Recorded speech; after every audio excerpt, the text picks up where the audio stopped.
Wow. Alors, bonjour tout le monde. Aïe, aïe, il fait encore une tempête dehors. On est-tu bien en dedans, hein? Aïe, aïe. C'est- Comme qui dit, ça, c'est la neige des sucres, là. La neige des sucres, ça commence de bonne heure, puis ça finit tard. On est vraiment content d'être au milieu de vous aujourd'hui. Merci beaucoup à notre frère Marc-Olivier et puis au témoignage et à ce temps merveilleux qu'on a passé dans l'adoration. Aujourd'hui, on va continuer notre étude sur l'Évangile de Jean. Oh. D'accord. On va continuer notre étude sur l'Évangile de Jean et au chapitre 19. Le titre, c'est « Les autorités en scandale pour condamner Jésus ». C'est l'aspect des autorités qu'on voit au début du chapitre 9, de comment ils ont réagi devant la situation. Et dans le texte qu'on va lire ce matin, l'histoire se passe dans la cour de Pilate. Jean veut montrer comment les autorités se sont mis en scandale pour condamner Jésus. Les chefs religieux cherchent la condamnation à mort. Ils veulent que Pilate, qui a le pouvoir de le faire, puisse éventuellement le condamner puis le déclarer coupable. Alors que lui, il trouve rien de condamnable dans le Seigneur. Et donc, il va chercher différents moyens pour le libérer. Puis, vous savez, on la connaît l'histoire, hein? Dans l'histoire qu'on va lire ce matin, on la connaît, mais quand j'ai commencé à relire cette histoire-là, ces 16 versets-là qu'on va lire ensemble ce matin, quand j'ai commencé à la lire, tout le long que je la lisais, je me disais, oh, j'espère que Pilate ne réussira pas à libérer Jésus. C'est pas que j'étais masochiste, hein? C'est juste qu'à quelque part, il fallait pas que ça se passe. T'sais? Il fallait pas qu'il réussisse. Puis lui, il a bon gré, mais tu sais, des fois, on voit Pilate, on va le voir aussi, qu'il n'était pas nécessairement gentil, mais ça reste qu'il cherchait à le libérer parce qu'il voyait rien de condamnable en lui. Et heureusement qu'il ne l'a pas fait, hein? Parce que on sait que la mort du Seigneur à la croix, c'est ça qui va faire en sorte qu'il a pu payer pour nous, payer pour nos fautes, puis qu'on a pu être sauvés. Ce matin, donc, on va voir humainement les tentatives de Pilate qui ont échoué. Je dis humainement parce que divinement, le Seigneur, c'est à son heure. Il ne pouvait pas y échapper. Le premier scandale pour libérer Jésus, Pilate va ordonner sa flagellation. Et comme dans nos bonnes habitudes, je vais demander à mon équipière, Mona, de lire les premiers versets. Alors Pilate ordonna d'amener Jésus et de le frapper à coups de fouette. Les soldats tressèrent une couronne avec des branches épineuses et la posèrent sur la tête de Jésus. Ils le revêtirent aussi d'un manteau rouge. Ils s'approchaient de lui et lui disaient « Salut, roi des Juifs !» et ils lui donnaient des gifles. C'est la version français courant. J'aime ça utiliser certaines autres versions.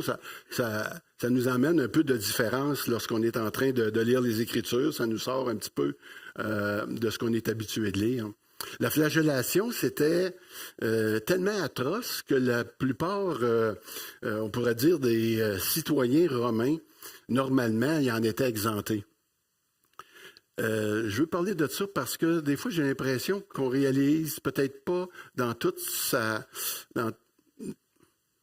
la souffrance de ce que le Seigneur a dû subir à notre place. C'est nous qui aurions dû être là. Le fouet, là, c'était un bâton comme qu'on le voit avec des cordes, et puis on attachait des bouts d'os après, et puis des morceaux de métal, un petit peu comme celui-ci, avec des griffes, et qui arrachaient la peau. Et la loi disait que la loi juive permettait 39 coups, pas plus, où on pouvait s'arrêter lorsqu'on commençait à voir les os du corps ou bien encore les organes internes. C'est à peu près à ce moment-là. Puis, tu sais, fait que le Seigneur a subi ça. L'accusation officielle contre Jésus, c'était qu'il se prétendait être le roi des Juifs. Puis les soldats ont profité de cette occasion-là pour l'accuser puis se moquer de lui en rendant hommage au roi. C'était un traitement qui était assez cruel quand même après la flagellation. Ils l'ont pris, puis ils l'ont humilié, ils l'ont déshabillé, ils ont mis un manteau rouge sur le dos, probablement un manteau de soldat qui traînait à quelque part. Et puis ensuite de ça, ils ont fabriqué cette couronne-là d'épines. Vous savez, je ne sais pas, moi, je me suis déjà piqué juste après l'épine d'une rose. Tu sais, ça fait mal, puis là, tu es là pendant une demi-heure de temps, puis il n'y a plus personne qui peut te parler parce que ça fait mal. Tu sais, puis là, lui, ils ont mis une couronne comme ça sur la tête. Et ils ont commencé à le frapper au visage. D'autres évangiles nous disent qu'il crachait dessus. Sur le Créateur du monde, sur notre roi. Vraiment, il ne peut pas savoir à qui il avait affaire pour faire quelque chose d'aussi grave. Des fois, moi, quand j'ai lu ces versets-là, j'aurais aimé que le Seigneur aurait mis sur eux un esprit d'égarement, puis qu'ils se seraient mis à se frapper entre eux autres jusqu'à se tuer, ou bien qu'il leur aurait donné le va-vite, tu sais. Puis là, ça aurait peut-être rien changé au résultat, mais il me semble que ça nous aurait fait du bien un petit peu, de considérer les choses de cette façon-là. Mais sa soumission, frères et sœurs, était vraiment sa plus grande force. Et non sa faiblesse. Parce que Jésus avait le pouvoir. Puis de décider de ne pas faire sa volonté, mais celle du Père. En repensant à ce que ces soldats-là ont fait subir à Jésus, il me semble que des fois, on peut trouver, par l'Esprit Saint, la capacité de faire face nous-mêmes au ridicule dans nos vies, aux moqueries, aux insultes, sachant par où ce qu'il a passé. Je pense qu'il y a peut-être quelque chose, une piste là qui peut nous éclairer lorsque ces moments-là arrivent dans nos vies. Je pensais en écrivant ça à Gabriel qui nous a parlé il y a quelques semaines des troubles qu'il avait avec son patron. Et de quelle manière Gabriel a tourné l'histoire complètement différente en manifestant de l'amour à un homme qui lui manifestait du mépris. À cause de son histoire. Et il m'est arrivé un petit peu la même chose une fois avec mon voisin. Il s'est mis à se plaindre de moi. C'est la première fois que j'avais un contact avec. Ça faisait pas longtemps qu'il était tout nouveau dans la rue, un voisin de billets. Puis j'étais en train de passer une machine là, à pression. Merci, Mona. Une machine à pression. Puis il devait être vers 7h30. Puis lui, il trouvait qu'il était trop tard pour faire du bruit. Et puis... il s'est mis à crier des insanités à mon égard. Puis moi, j'ai fermé la machine, j'ai commencé, puis il continuait à crier. Et puis, je me suis dit, bon, enfin, il y en a un qui va en manger une aujourd'hui. Non, mais tu sais, le gars, il n'y a aucune raison de faire ça tellement. Puis là, je m'approche de lui, puis il dit, viens pas ici, toi. Puis là, il commence à crier après moi, puis tout ça. Et puis, je m'approche de lui. Et dans l'espace de temps où ce que j'ai pris partir de chez moi pour aller jusque chez lui, il avait peur que je monte sur son balcon. Et puis, il me criait toutes sortes de noms. Puis là, j'ai dit, mais pourquoi? Parce que là, il me dit que je faisais du bruit, puis que ça l'empêchait de faire ce qu'il faisait. J'ai dit, écoutez, monsieur, je vous demande pardon. Il dit quoi, pardon? Ouais. J'ai dit, je vous demande pardon. J'ai dit, je ne savais pas que je vous dérangeais. Puis là, lui, il dit, ben là, tu ne me dérangeais pas tant que ça. J'ai pas dit je m'excuse. J'ai dit, je te demande pardon.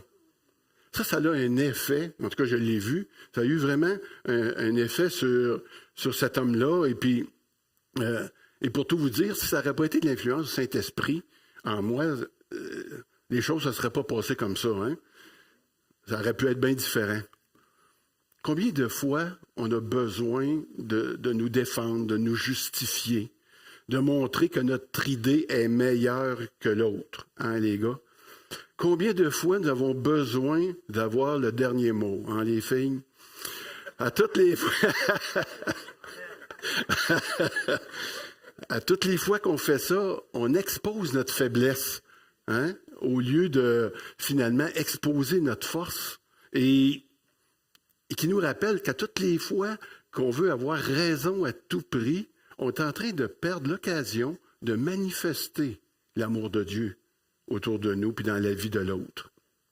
C'est lui, Seigneur, qui nous justifie. Puis ça, on va apprendre ça tout le long de notre vie chrétienne. C'est devant lui qu'on doit rendre des comptes seulement. Le Seigneur, il fait grâce. On peut aussi faire grâce. Moi, je rêve d'une église où, continuellement, on va être dans cette action-là de faire grâce les uns aux autres. Tu sais? Et à ceux qui nous accusent des fautes qu'on a faites ou des fois qu'on n'a pas faites. Tu sais? On est habité du Saint-Esprit, puis il nous donne cette puissance-là. L'Esprit nous donne cette puissance-là de combattre la chair.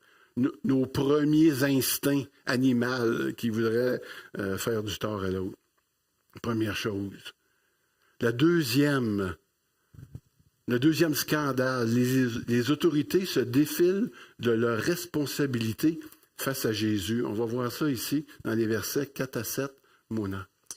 Pilate sortit une nouvelle fois et dit à la foule, « Eh bien, je vais vous l'emmener ici dehors, afin que vous compreniez que je ne trouve aucune raison de condamner cet homme. » Jésus sortit donc. Il portait la couronne d'épines et le manteau rouge. Et Pilate leur dit, « Voilà l'homme. » Mais lorsque les chefs des prêtres et les gardes le virent, ils crièrent, « Clouez-le sur une croix! Clouez-le sur une croix! » Pilate leur dit, « Allez le clouer vous-même sur une croix, car je ne trouve personnellement aucune raison de le condamner. » Les Juifs lui répondirent, « Nous avons une loi, et selon cette loi, il doit mourir, car il a prétendu être le Fils de Dieu. » En fait, la première stratégie de Pilate de fouetter Jésus, ça faisait partie de la deuxième stratégie qui était de l'exposer, ensanglanter, pour le ridiculiser avec sa couronne et son manteau rouge, afin de susciter peut-être auprès du peuple et des autorités la pitié. La foule aurait dû voir à ce moment-là qu'il avait affaire à un fou, ni plus ni moins, qui avait des prétentions par rapport au fait qu'il voulait se faire roi. Il avait surtout pas l'air d'un roi arrangé comme il pouvait être. Mais heureusement, ça n'a pas fonctionné. Vous comprenez quand je dis heureusement, hein? On est content que le Seigneur ait continué son chemin dans cette direction-là. Au contraire, eux autres, les accusateurs du Seigneur en voulaient encore plus. C'était comme des requins assoiffés de sang et qui réclamaient honteusement, on pourrait dire, la mort en scandant de le crucifier. Même Pilate, t'as pas un tendre, là. Puis Pilate lui-même, qui n'était pas un faible, semblait désespéré devant l'insensibilité de la gang qui était là, devant cet homme, que lui il voit clairement comme innocent. Il ne trouve aucun crime en lui, il le dit. Il finit par leur dire, bon, ben, si c'est ça que vous voulez, crucifiez-les vous-même. Moi, je veux m'en laver les mains. Mais là, les Juifs ne veulent pas. Il dit non, il faut qu'il soit condamné à mort, puis nous autres, on ne peut pas, il faut que ça soit avec toi. Puis, fait que, parce qu'il se déclare fils de Dieu, le fait qu'il se déclare fils de Dieu, il mérite la mort. Pourtant, Jésus était vraiment le fils de Dieu. Hein. En fait, c'est surtout, on pourrait dire, la jalousie puis la peur des gens qui étaient là, de perdre le prestige, on va revoir ça un petit peu plus loin, vis-à-vis du peuple, qui motivait ce désir-là de vraiment voir mourir Jésus. Pilate se défile donc de ses responsabilités. Il ne veut pas se tenir debout pour ce qu'il sait être juste. Dans l'image que vous voyez ici, c'est écrit « Qui fuit ses responsabilités, tôt ou tard doit assumer ». C'est un proverbe jamaïcain. Ce n'est pas nécessairement biblique, mais ça fait beaucoup de sens. Vous savez, dans l'application de se défiler de sa responsabilité, en tant que chrétien, on peut avoir tendance des fois à se défiler de notre responsabilité. Bien souvent, en tant que croyant, on sait ce que nous avons à faire, on sait ce que nous ne devons pas faire de bien des manières. Et nous aussi, on a ces responsabilités-là, parce qu'en devenant croyant, on s'est engagé à respecter, on pourrait dire, une certaine manière de vivre. Moi, quand je travaillais au pénitencier, quand tu portes l'uniforme, j'ai déjà porté l'uniforme, mais quand tu portes l'uniforme, tu veux agir en fonction de cet uniforme-là parce que tu es en train de représenter un groupe de personnes. Ben, c'est la même chose en tant que croyant. Puis c'est pourquoi, de temps en temps, en tant que pasteur, lorsque j'en ai l'occasion, j'aime ça nous rappeler notre engagement en tant que croyant. Et j'aimerais qu'on puisse lire ensemble à quoi pourrait ressembler notre engagement en tant que croyant. Il y a peut-être différentes manières qu'on pourrait le dire. Peut-être que vous en avez vous-même déjà mentionné, mais je vais demander à Mona de lire cet engagement-là. Je l'ai écrit en jeu. Et puis, vous pouvez le prendre personnel. Vous pourrez le lire en même temps qu'elle, si vous voulez bien. Je vais demander à Mona de le lire maintenant. Ayant été conduit par l'Esprit de Dieu à recevoir Jésus-Christ comme mon Sauveur, j'entre dans la présence de Dieu joyeusement, en alliance avec mes frères et sœurs, pour ne former qu'un seul corps en Jésus-Christ. C'est pourquoi je m'engage, avec le secours de l'Esprit de Dieu, d'abandonner les sentiers du péché et de marcher dans ceux de la justice tous les jours de ma vie. Dans ce but, je m'engage à ne pas négliger mon assemblée et à participer à la prospérité de mon Église locale et à son développement spirituel, en contribuant avec joie à son culte, aux dépenses de l'Église, au soutien des pauvres et à la propagation de l'Évangile dans le monde. Je m'engage aussi à faire des efforts pour maintenir le culte domestique, à maintenir une vie de prière personnelle, à instruire mes enfants et mes petits-enfants dans les principes de la foi chrétienne et à marcher d'une manière exemplaire devant les hommes, en étant juste dans mes affaires, à ne pas m'enivrer, à éviter le vain bavardage, la médisance, la calomnie et la colère. Je m'engage à marcher dans la charité fraternelle, avertissant mes frères et sœurs quand ils s'égareront, et recevoir moi-même leur avertissement avec douceur et affection chrétienne, à les soutenir dans mes prières, à les entraîner dans la maladie et dans la détresse.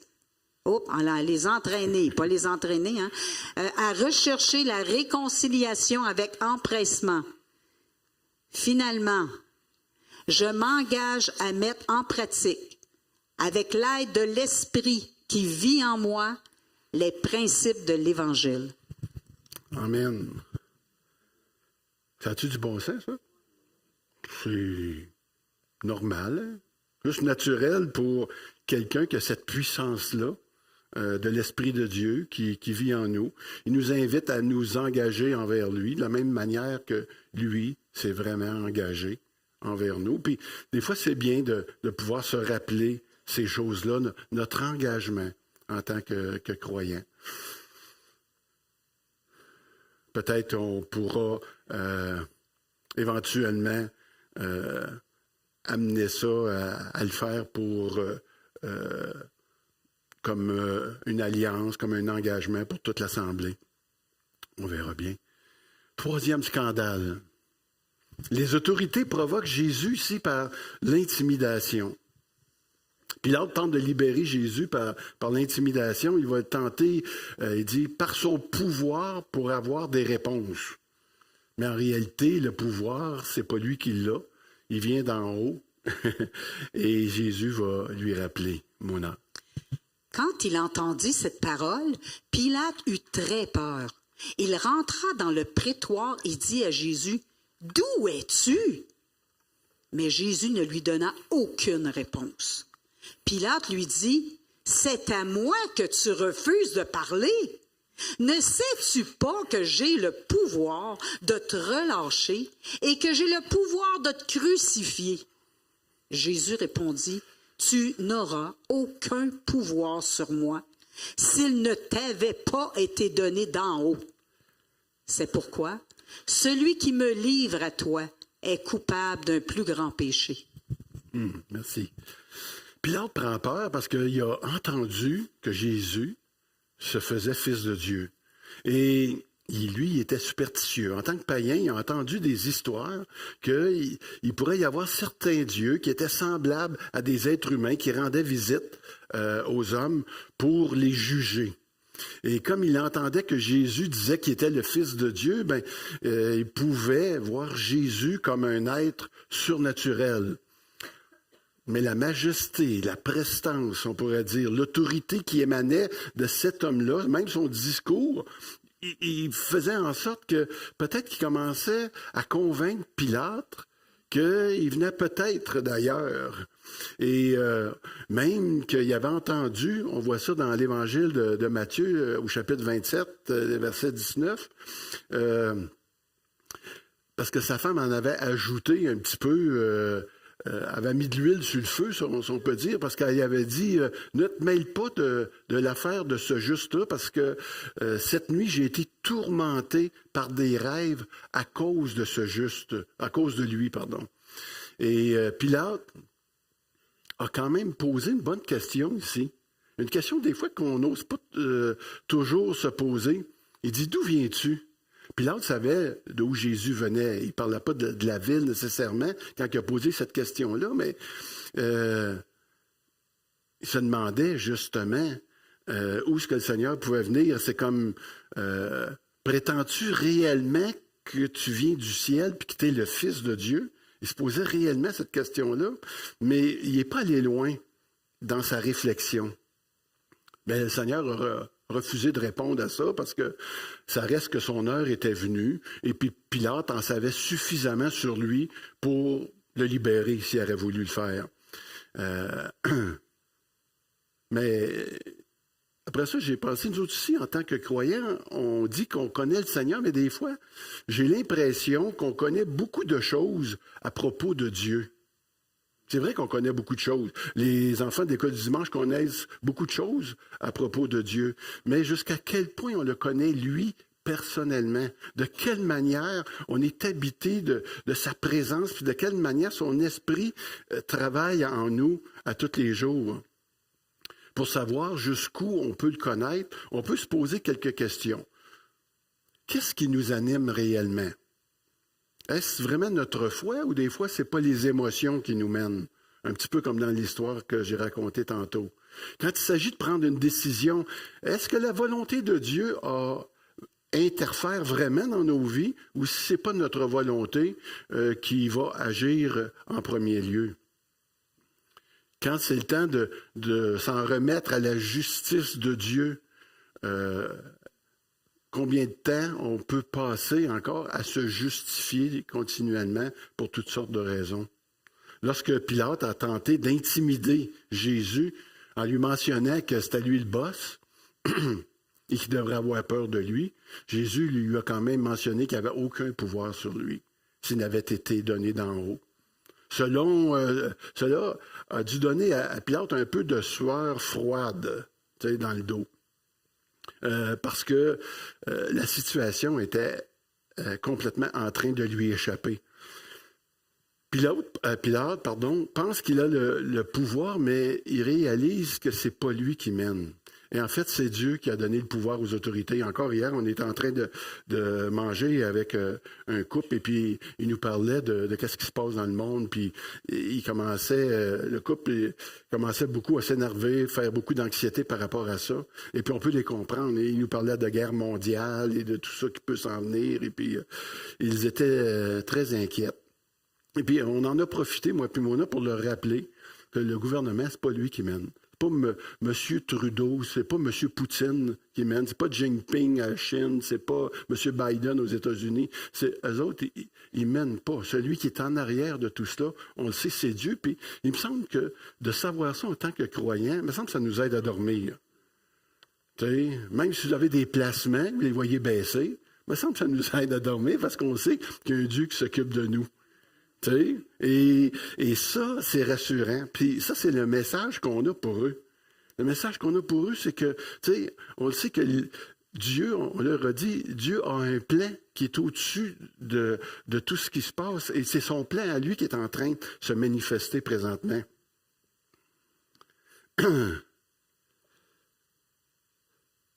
On est quand même le sel et la lumière de ce monde. On a une bonne nouvelle. On a une mission qu'on peut aller et puis parler de... ça ne changera pas les circonstances, mais on peut encore changer le monde, changer les personnes lorsqu'on leur parle de cet évangile. Tu sais. Vous savez, quand je dis que Pilate n'arrive pas à faire ce qui est juste, c'est tout simplement parce qu'il est dominé par sa chair. Et nous, on n'est pas pris avec ça. S'il avait accepté cette évidence-là, il aurait pu être convaincu de péché et même se convertir éventuellement. Ce que Pilate n'a pas pu faire. Un enfant est en mesure de le faire par la puissance du Saint-Esprit.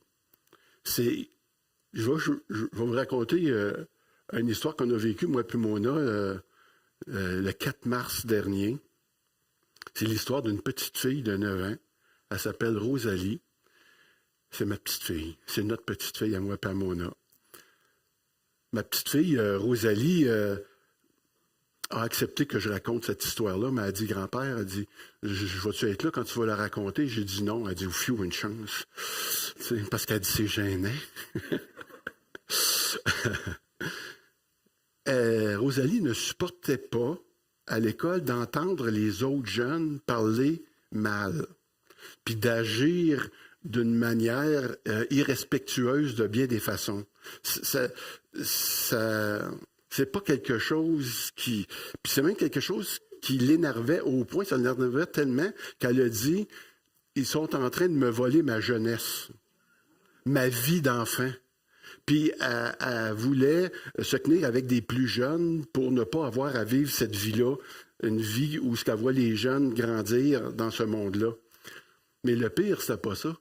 Le pire, c'est que ma petite fille a dit, grand-père, j'ai les mêmes pensées qu'eux autres. Moi avec, j'ai des pensées à vouloir faire le mal. Moi avec, j'ai des pensées à pas être gentille.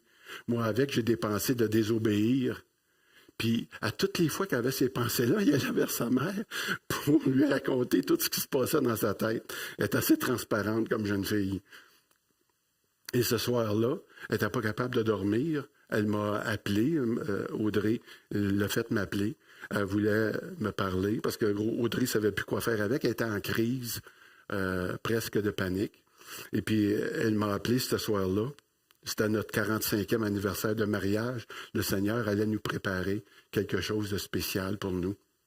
Ma petite fille, elle m'a raconté ça. Puis quand elle m'a raconté ça, j'ai dit, « Aïe, aïe, aïe, que grand-père est content. » Elle dit, « T'es content que je veux faire le mal? » J'ai dit non, j'ai dit, « Grand-père est content parce que tu réalises que ton cœur est mauvais par-dessus tout. » Puis ça, là, c'est quelque chose que c'est pas tout le monde. Tes amis que tu vois, ils réalisent pas ça, hein? Non. J'ai dit, toi, tu es en train de réaliser ça.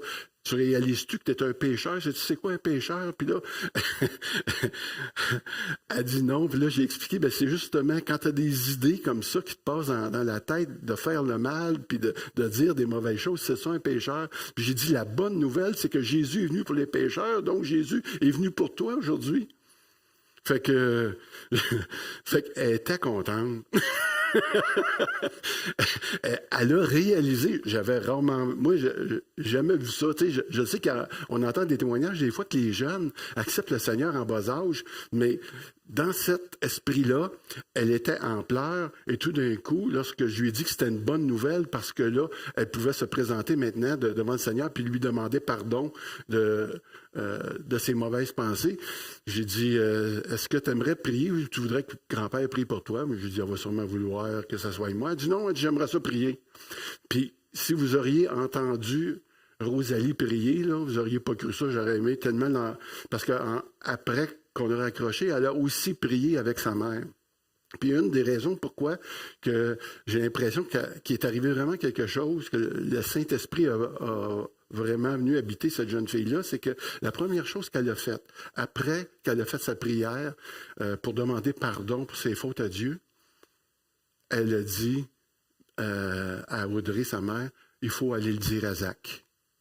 Elle voulait partager déjà sa foi avec son grand frère. Elle est allée le réveiller pour aller partager sa foi avec lui. Et le lendemain, une autre preuve où elle a vraiment manifesté, là, j'ai dit, hey, là, grand-père, il a tellement hâte de te voir demain matin. Puis là, elle a dit, moi aussi, grand-père, j'ai hâte de te voir. Puis quand il est arrivé à l'église le lendemain, ça se passait samedi soir, puis le lendemain, quand il est arrivé à l'église, elle m'a sauté dans les bras. On avait hâte de se voir toutes les deux. Puis là, elle m'a dit ceci. Elle m'a dit, grand-père, penses-tu que c'est vraiment vrai, tout ça? J'ai dit, aïe, aïe. Ça, là, j'ai dit, c'est parce que tu as eu la foi, puis avec la foi, il vient ces doutes-là. Puis au fur et à mesure que tu vas apprendre à connaître le Seigneur, que tu vas commencer à lire la parole de plus en plus, tu vas réaliser, tes doutes vont s'espacer tranquillement. Fait que j'ai dit ça, c'est une autre preuve, parce que tes petites amies, ça ne demande pas ça. Si c'est vrai, ils s'en occupent même pas, mais j'ai dit, toi, tu t'en occupes maintenant parce que tu es en train de vivre une renaissance. C'était merveilleux. Ça a été un anniversaire de mariage qu'on va se rappeler toute notre vie. Elle a marqué la date, on a marqué l'événement, tu sais, et puis je suis sûr que ça ne la dérangera pas pour ceux qui la connaissent. Si vous allez la féliciter tantôt, elle va peut-être être un petit peu gênée, mais je pense parce qu'elle est vraiment consciente de ce qui s'est passé là. Tu sais, parce que la petite fille paniquée en pleurs, là, ça venait de passer, puis depuis ce temps-là, elle a été libérée de quelque chose à l'intérieur d'elle aussi. Amen. Le dernier scandale. Les autorités craignent les hommes plus que Dieu. Mona. Dès ce moment-là, Pilate cherchait à le relâcher, mais les Juifs criaient « Si tu le relâches, tu n'es pas l'ami de l'empereur. » Tout homme qui se fait roi se déclare contre l'empereur.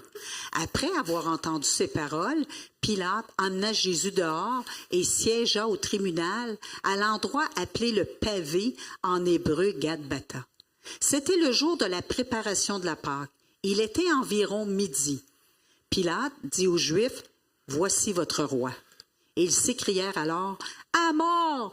À mort! Crucifiez-le! » Pilate leur dit, « Dois-je crucifier votre roi? » Les chefs des prêtres répondirent, « Nous n'avons pas d'autre roi que l'empereur. » Alors il le livra pour qu'il soit crucifié. Ils prirent donc Jésus et l'amenèrent.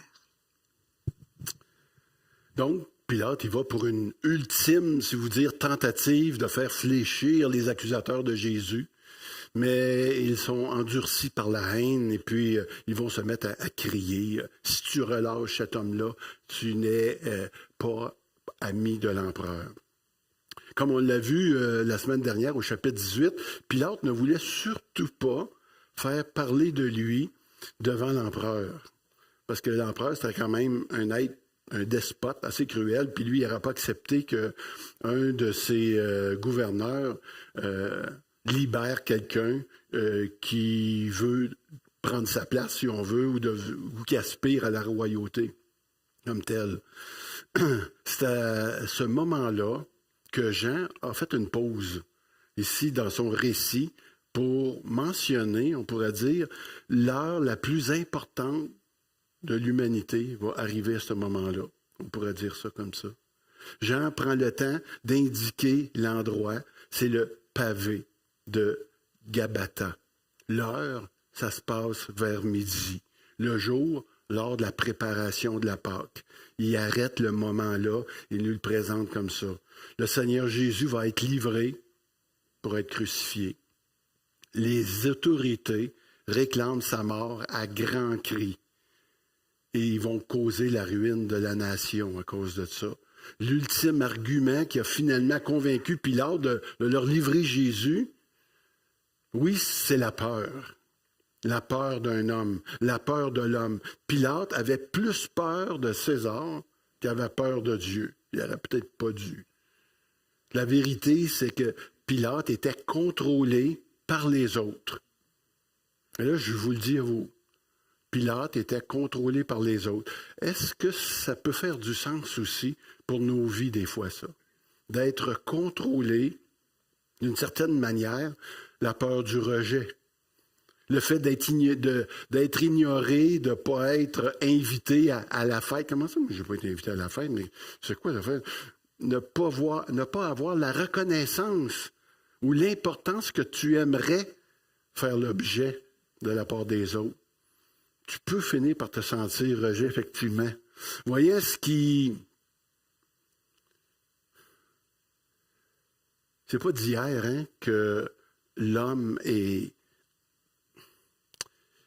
sous cette... comment je pourrais dire ça par rapport aux autres? Est sous cette emprise. Je savais que vous alliez m'aider par rapport à ça. Souvent... on va craindre le rejet plus qu'on va craindre Dieu. J'ai connu ça dès le début de ma vie chrétienne. J'ai vécu, dès les premiers mois, j'avais un grand cercle d'amis, moi. Et puis, le Seigneur, il ne voulait pas que je perde de temps avec tout ça. Éventuellement, il m'a mis à l'écart pour un certain temps, au point où, au pénitencier, puis personne qui m'adressait la parole à cause de ma foi. Puis moi, pourtant, j'avais dit à Dieu, je ne le dirai pas à personne parce que, tu sais, ça se passe entre moi et toi, ça. Dieu m'a confronté par rapport à ça assez rapidement dans ma vie. Des fois, je me dis que la plupart de nous accepterions, écoutez bien celle-là, la plupart d'entre nous seraient peut-être prêts à accepter de mourir pour Jésus. Si je ferais lever la main aujourd'hui, je ne le ferais pas.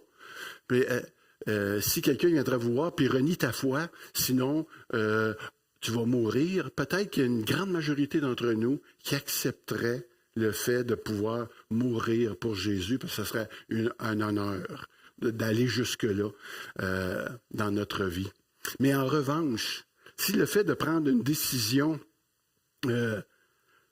pour Jésus signifie d'être impopulaire, de perdre tes amis, d'être ignoré, d'être critiqué, d'être ridiculisé pendant peut-être des années. Il pourrait peut-être, certains d'entre nous, qu'on pourrait mettre notre foi en sourdine un peu. Puis ça arrive peut-être aux plus jeunes, tu sais, un peu plus, ce genre de choses-là. On a entendu dans le témoignage aujourd'hui, il y a des raisons pourquoi les jeunes veulent abandonner la foi, parce que c'est pas très populaire de faire ces choses-là. Donc, ça veut dire qu'on serait prêt à mourir pour Jésus, mais ne m'empêchez pas d'être aimé, ne m'empêchez pas d'être estimé et respecté des autres. Voyez-vous la nuance? On perd tellement de temps aujourd'hui à nous demander ce que les autres pensent de nous. Notre tenue vestimentaire. Quand vous êtes habillé ce matin, votre tenue vestimentaire, pour qui elle était?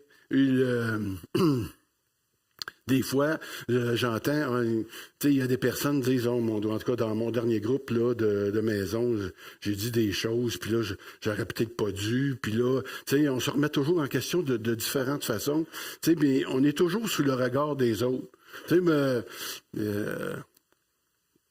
quand on loue le Seigneur ensemble, tu sais, moi, je suis toujours dit, parce qu'avant, il n'y avait pas trop de gêne par rapport à louer le Seigneur grandement. Quelqu'un m'a dit, louer le Seigneur comme on le faisait pour les parties du monde. Aujourd'hui, c'est pour le party de Dieu. Tu sais, louer le Seigneur, chanter, danser, lever nos mains dans les airs. Là, si tu fais ça, tu te dis, ah ben là, mais moi, j'ai-tu levé ma main assez haute ou pas assez haute ou devrais-tu pas... Ah, comme ça devrait être pas pire.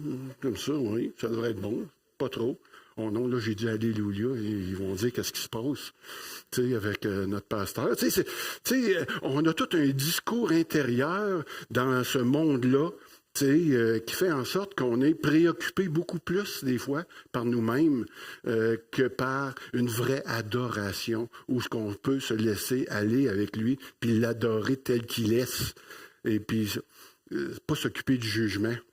Combien de personnes qui ont de la difficulté encore de prier dans un groupe parce qu'ils veulent tout analyser leur prière avant d'ouvrir la bouche. Parce que là, si je me trompe, si je dis pas les beaux mots, ils me trouveront probablement niaiseux ou épais, je ne sais pas. Même les meilleurs ont été sous cette emprise-là. L'apôtre Pierre, le plus impétueux, audacieux de tous les apôtres, un jour, a renié le Seigneur juste par une petite question. T'es-tu avec cette gang-là, toi? T'as pas bien comme oui, je suis avec eux autres. Non. Il a renié 3 fois. Fait qu'on est pris avec ça, d'une certaine façon, mais le Seigneur, avec son esprit, il veut nous emmener ailleurs, c'est sûr. En counseling biblique, j'ai découvert que les gens, c'est à peu près, sont des idoles de choix pour nous. Parce qu'on veut leur plaire à eux autres. On veut plaire aux autres beaucoup plus, trop, qu'on veut plaire à notre Dieu. Puis pourtant, le Seigneur, c'est le seul qui peut vraiment combler nos besoins. Pas notre femme, pas notre mari, pas nos enfants qui sont là pour combler nos besoins. C'est Dieu qui va les combler, ces besoins-là d'amour véritable qu'on a besoin. Là, je me suis étiré pas mal. On va terminer avec la conclusion ici. Excusez. Jésus est Seigneur. Mona. Afin qu'au nom de Jésus, chacun plie le genou dans le ciel, sur la terre et sous la terre, et que toute langue reconnaisse que Jésus-Christ est le Seigneur à la gloire de Dieu le Père. Je vais demander au groupe de louanges de monter. L'étendue de l'autorité souveraine de Jésus est, on pourrait dire, totale. Dans tout l'univers, aucun être doté d'une intelligence va y échapper. Que ce soit les anges, que ce soit tous ceux qui sont morts, les hommes vivants sur la terre ayant la foi ou qui n'ont pas la foi, que ce soit Satan, que ce soit les démons, tous vont fléchir le genou et courber la tête devant Christ lorsqu'il va être proclamé roi des rois puis le maître suprême. Pilate a bafoué la justice et choisi par intérêt personnel l'empereur plutôt que le Fils de Dieu. Les chefs religieux ont rejeté le Messie et se sont déclarés soumis à Rome plutôt qu'à Dieu. Donc, ils vont même nier la souveraineté de Dieu ici lorsqu'ils disent « Nous n'avons d'autre roi que César ou l'empereur ». Autant les uns que les autres ont littéralement, en faisant ça, vendu leur âme au diable. Et toute personne qui vont faire comme eux vont devoir faire face à leurs péchés et au jugement dernier. Jésus possède toute autorité dans l'univers, mais Dieu ne l'a pas encore manifesté ouvertement. Jésus est assis sur le trône à la droite de Dieu, mais cela n'a pas encore été révélé au grand jour, naturellement. Oui, le jour va venir où, dans une très grande gloire, Jésus va bel et bien proclamer le Seigneur des Seigneurs par tout l'univers. Et alors, il est dit que toute créature va s'incliner devant lui. Hey, là, ce matin, ça vous tente-tu qu'on en chante une? Je vous laisse avec ce dernier chant et que le Seigneur puisse vous bénir amplement.